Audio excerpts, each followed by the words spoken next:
میرے بھائیو ایک دن میرے اور آپ کے آقا مولا مسجد نبوی شریف سے باہر نکلتے ہیں. سرکار باہر نکلے, آگے دیکھا کہ حضرت ابو بکر صدیق رضی اللہ تعالی عنہ اور جناب عمر فاروق رضی اللہ تعالی عنہ آپ دونوں صاحب کھڑے ہیں. سلام کیا. آپ نے پوچھا کہ ابو بکر و عمر کیسے آئے ہو؟ عرض کیا حضور گھر میں کھانے کے لیے کچھ نہیں تھا, بھوک اور پیاس کی شدت تھی. ہم نے پروگرام بنایا کہ اگر حضرت یوسف علیہ السلام بے حجاب بیٹھتے ہیں تو مخلوق ان کا دیدار کرتی ہے, تو اللہ ان کی بھوک اور پیاس کو بجھا دیتا ہے. ہم بھی آمنہ کے لال کے چہرے کی زیارت کریں گے, اللہ ہماری بھوک کو بھی بجھا دے گا. یہ تو حالات تھے. اور میرے آقا نے فرمایا میرے صحابہ میں نے بھی کئی دن سے کھانا نہیں کھایا, میں نے بھی کئی دن سے کھانا نہیں کھایا. حالانکہ میرے آقا کو کھانے کی ضرورت نہ تھی. میں نے 2-3 ماہ پہلے بیان کیا تھا کہ صحابہ اکرام کو سرکار نے تعلیمات عطا فرمائی. جیسا کہ غزوہ خندق کے موقع پہ ایک صحابی حاضر ہوئے, یا رسول اللہ بڑی بھوک لگی ہے.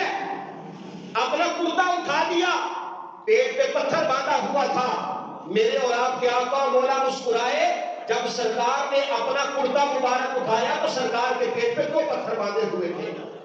پھر حضرت جابر نے دعوت کی, وہ قصہ آپ نے سن رکھا ہے.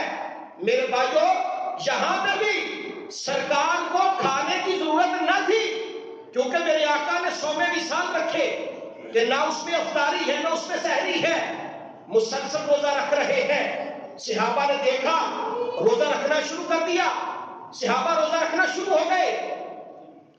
ایک دن گزرا, 2 دن گزرے, تیسرے دن صحابہ بے حال ہو گئے. کوئی کسی کونے میں بیٹھا ہے, کوئی کسی کونے میں بیٹھا ہے, رنگ زرد ہو گئے. آپ نے پوچھا میرے صحابہ تمہیں کیا ہوا؟ عرض کیا حضور آپ صوم وصال رکھ رہے تھے, ہم نے بھی صوم وصال رکھنا شروع کر دیے.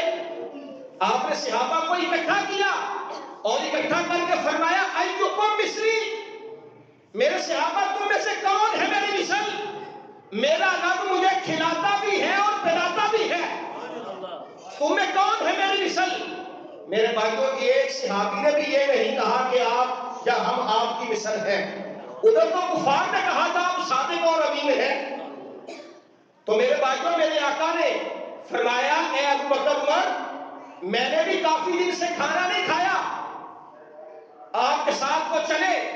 جناب ابو ایوب انصاری رضی اللہ تعالیٰ عنہ آپ کے گھر کے پاس سے گزرے تو ابو ایوب انصاری باہر نکلے اور عرض کیا حضور آج آپ میرے مہمان بنے.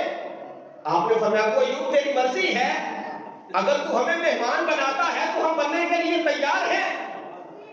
انہوں نے اپنے مقدر پہ ناز کیا, سرکار کو اپنے گھر لے گئے, چٹائی بچھائی, نیچے بٹھایا, فوراً بکری کا بچہ ذبح کیا اور اپنی بیوی سے کہا اسے فوراً بناؤ, مجھے لگتا ہے میرے آقا کو بھوک لگی ہوئی ہے. جب سرکار کی بارگاہ میں بیٹھے, سرکار کا چہرہ مبارک غور سے دیکھا تو فوراً بھاگتے ہوئے باغ میں گئے, جا کے تازہ کھجوریں لے کے آئے. عرض کیا حضور مجھے لگتا ہے آپ کو زیادہ بھوک لگی ہے, آپ یہ کھجوریں کھائیں, کھانا فوراً بن جاتا ہے. اب کھانا بن گیا, دسترخوان لگ گیا. حضرت ابو ایوب کہتے ہیں میں نے عرض کیا حضور آ جائیں کھانا تیار ہے. میرے اور آپ کے آقا مولا جب دسترخوان پہ تشریف لائے تو سب سے پہلے آپ نے روٹی لی اور چند بوٹیاں اٹھا کر اس روٹی پہ رکھی اور رکھ کر ایک صحابی سے کہا جاؤ یہ سیدہ فاطمہ الزہرا کی طرح دے کے آؤ, میری بیٹی فاطمہ نے کئی دن سے کھانا نہیں کھایا. میرے بھائیوں میرے آقا تو وہ تھے کہ کئی دن سرکار کے گھر میں چولہا نہیں جلتا تھا. اس کا مطلب یہ نہیں کہ سرکار مجبور تھے.